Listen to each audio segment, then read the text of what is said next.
سے روشن ہے جہاں، علم کی کہکشاں سے روشن ہے جہاں۔ الحمدللہ رب العالمین والصلاة والسلام علی سید الانبیاء والمرسلین، اما بعد فاعوذ باللہ من الشیطان الرجیم، بسم اللہ الرحمن الرحیم۔ الصلاة والسلام علیک یا رسول اللہ وعلی آلک واصحابک یا حبیب اللہ۔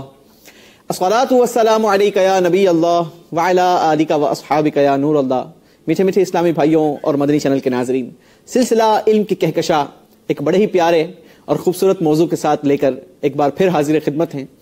آج کا ہمارا موضوع کیا ہوگا وہ بھی آپ کو بتانا ہے، لیکن آئیے ہمارے ساتھ اچھی اچھی نیتوں کے ساتھ شامل ہو جائیے کہ میرے آقا علیہ الصلوۃ والسلام کا فرمان عالی شان ہے، نیت المؤمن خیر من عملی، مسلمان کی نیت اس کے عمل سے بہتر ہے۔ تو علم دین سیکھنے کی نیت سے شامل رہیے، انشاءاللہ عز و جل سلسلے میں بہت ساری چیزیں آپ کو سیکھنے کو ملے گی۔ آج کا جو ہمارا موضوع ہے وہ بتانے سے پہلے میں آپ کو درود پاک کی ایک فضیلت سناتا ہوں جو میرے آقا علیہ الصلوۃ والسلام نے اپنے صحابہ اکرام علیہم رضوان کو گویا غیب کی خبر دیتے ہوئے ارشاد فرمائی۔ وہ کیا ہے؟ مفتی قاسم صاحب نے اپنی بہت ہی پیاری کتاب رحمتوں کی برسات اس میں اسے نقل فرمایا، میں مفہوماً انشاءاللہ عرض کرنے کی کوشش کرتا ہوں۔ حضرت عبداللہ بن عمر رضی اللہ تعالی عنہما سے روایت ہے کہ پیارے آقا علیہ الصلوۃ والسلام نے ارشاد فرمایا کہ قیامت کے دن حضرت آدم علی نبینا وعلیہ الصلوۃ والسلام عرش کے قریب وسیع میدان میں ٹھہرے ہوں گے، آپ پر دو سبز کپڑے ہوں گے، اپنی اولاد میں سے ہر اس شخص کو دیکھ رہے ہوں گے جو جنت میں جا رہا ہوگا، اپنی اولاد میں اس کو بھی دیکھ رہے ہوں گے جو دوزخ میں جا رہا ہوگا۔ کہ اسی دوران حضرت آدم علیہ نبینا علیہ الصلوۃ والسلام ملاحظہ فرمائیں گے کہ پیارے آقا علیہ الصلوۃ والسلام کا ایک امتی اس کو پکڑ کر دوزخ کی طرف لے جایا جا رہا ہے۔ آپ پکاریں گے یا احمد یا احمد، حضور علیہ الصلوۃ والسلام فرمائیں گے لبیک اے ابو البشر۔